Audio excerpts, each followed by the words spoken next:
हाँ तो दोस्तों नमस्कार, आप सभी का हमारे इस YouTube प्लेटफॉर्म पर स्वागत है। आज हम इस वीडियो में सीखेंगे कि ज़मीन का हिसाब कैसे निकाला जाता है। यानी मानो कि ये ज़मीन वाला धनी कौन है? राम। ज़मीन वाला धनी कौन है? राम। और इधर है ट्रैक्टर वाला, ट्रैक्टर वाला धनी कौन है? श्याम। राम और श्याम के बीच ये ज़मीन का हिसाब होने वाला है। यानी राम श्याम को कहता है कि आपने ज़मीन का बीजान किया, इस ज़मीन का बीजान करने के बाद ये कितना बीघा ज़मीन है। तो ये श्याम कहता है आप हिसाब करवा लो कितना बीघा ज़मीन है। तो हम इस ज़मीन का हिसाब करेंगे कि कितना बीघा ज़मीन है। तो सबसे पहले हम इस ज़मीन का हिसाब करने के लिए क्या करेंगे, तो सबसे पहला काम आपका है कि इस ज़मीन का हिसाब करने के लिए इस दोनों दिशा को लिखो। यानी इस दोनों दिशा का हिसाब निकालेंगे तो कितना आएगा? 85, यानी 8 × 5 घंटा। और इधर 6 × 8 घंटा, तो 6 × 8 घंटा का हो गया 68। अब 85 और 68 को जोड़ेंगे, 8 और 5 13, 13 को दियो, 8 और 6 14 1 15, यानी 153। 153 में 2 का भाग देंगे, 153 में 2 का भाग देंगे तो कितना आएगा? ये आएगा 76.5 आएगा। अब जोड़ेंगे इन दोनों दिशा को, यानी ये कितना है? 5 × 9 घंटा और इधर 4 × 1 घंटा। तो 5 × 9 घंटा यानी कितना हो गया? 59। इधर है 4 × 1 घंटा, कितना होया? 41। तो 9 और 1 10 0, 5 और 4 9 और 1 10, कितना होया? 100। 100 में 2 को भाग देंगे तो कितना आ जाएगा? 50।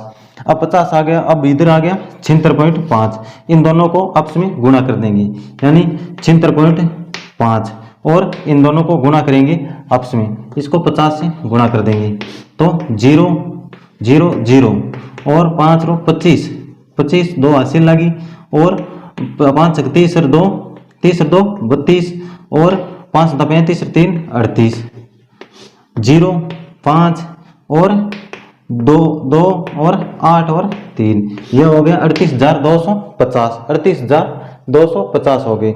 अब 38,250 में हम क्या करेंगे कि जमीन का हिसाब निकल के आ जाए। तो 38,250 को यानी 38,250 को हम 400 से भाग देंगे, 400 का भाग देंगे इन 38,250 से। यानी सबसे पहले हमने इन दोनों दिशा को लिखा, यानी दोनों दिशा को लिखा 8 × 5 घंटा और 6 × 8 घंटा, मतलब 85 और 68 को जोड़ा तो 153 में 2 का भाग दिया तो 76.5 और 5 × 9 घंटा और 4 × 1 घंटा, यानी 59 और 41 को जोड़ा तो 100 है, 100 में 2 का भाग दिया 50।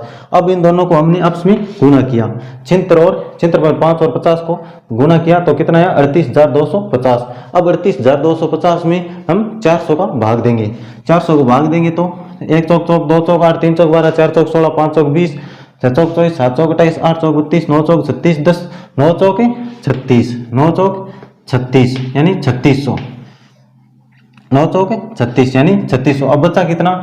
तो 3600 3800 में 38,250 में भाग देंगे कितने का? 400 का, 400 का भाग देंगे तो कितना बचा? 3600, 9 चौक 36, 3600 निकालेंगे इसे 38,250। 38,250 नहीं है, ये सिर्फ एक पॉइंट था तो एक पॉइंट के बाद ये 0 है, यानी 3825 है। 3825 में ये घटाएंगे तो कितना बचेगा? 225 बच जाएंगे। अब 225 में 400 का तो भाग जाता नहीं है, तो अब हम क्या करेंगे? 20 का भाग देंगे, 20 का भाग देंगे तो 225 में 20 का भाग कितनी बार जाएगा? तो 11 बार। कितनी बार? 11 बार भागे जाएगा। कितने आ जाएगा? 220। 11 बार भाग देंगे तो 220 आएगा। बचेगा कितना? 5। 5 के शेषफल बच जाएगा। इस 5 में न तो 20 का भाग जाता है, न कितने का? 400 का जाता है। तो ये जमीन कितनी होगी? 9 बीघा और कितनी होगी? 9 बीघा और 11 बिस्वा, 9 बीघा और 11 बिस्वा जमीन हो गई। ये अब राम की जमीन है 9 बीघा और 11 बिस्वा, ये ट्रैक्टर वाले को बता देंगे कि 9 बीघा और 11 बिस्वा जमीन होगी। अब हम अगली क्लास में सीखेंगे कि जो जमीन का हिसाब त्रिभुजकार होता है, यानी 3 कूट की जमीन होती है, उसका हिसाब कैसे निकाला जाता है। और आगे हम अगले वीडियो में इस जमीन का हिसाब आसान विधि से और सीखेंगे कि आसान विधि क्या है, कि कौन सी आसान विधि से हम जमीन का हिसाब निकाल सकते हैं। तो ये क्लास कैसे लगी और ये जमीन का हिसाब आपको समझ में आया या नहीं आया, ये कमेंट करके जरूर बताना। मिलता हूँ नेक्स्ट वीडियो में, तब तक के लिए थैंक यू, जय हिंद।